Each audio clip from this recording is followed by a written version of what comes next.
Good afternoon guys. Ngayon po ay may ituturo po ako sa inyong konting tips kung paano po namin mini-maintain ang linaw ng swimming pool gamit tong swimming pool test kit. Ito po yung ginagamit namin para malaman po namin kung ano po yung dapat namin idagdag na sa chemical sa swimming pool para malaman po siya kung wala po siyang acid o wala po siyang chlorine. So ito guys, papakita ko po sa inyo kung paano po ito ginagamit.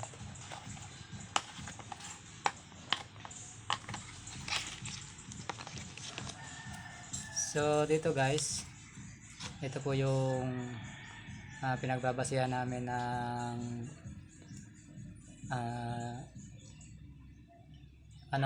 ng acid tapos ng chlorine.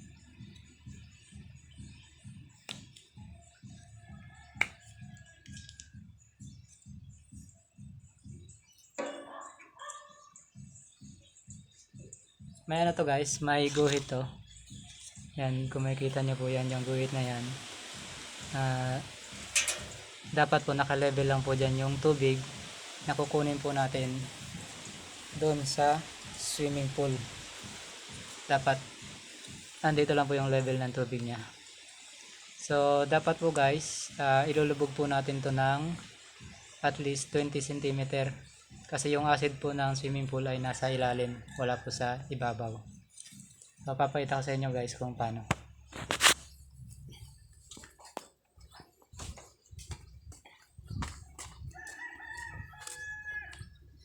So yan guys, ito po guys, kukuha po tayo ng tubig dito. Ilulubog po siya natin ng at least 20 cm pailalim. Yan.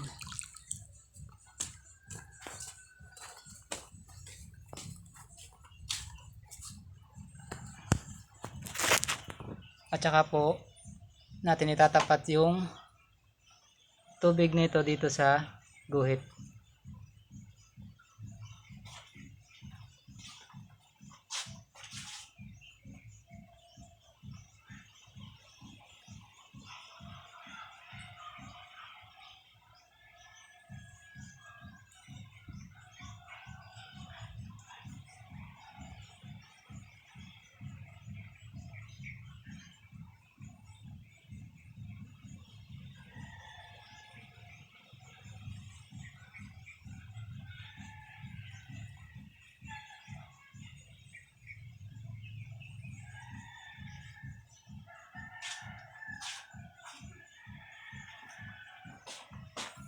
So ito na po guys, kung mapapansin nyo po, yan, nasa level na po yung tubig nya. Ngayon po dito sa acid, papatakan po siya natin itong red phenol dito. Papatakan po natin siya ng 4 na patak. 1, 2, 3, 4. Tapos dito naman po sa chlorine nya, ito naman pong orthotoluene, papatakan po din natin siya ng 4 na patak.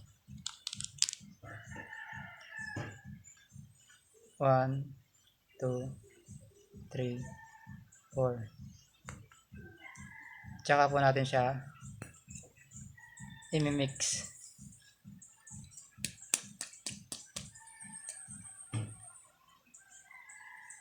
So ayan guys, nakikita po niya yung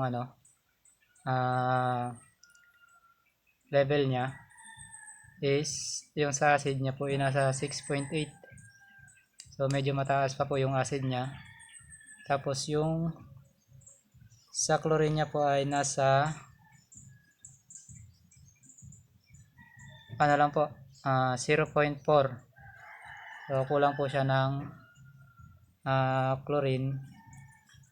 Kasi medyo na po yung tubig niya, kung makikita niyo po, medyo puti na yung tubig niya.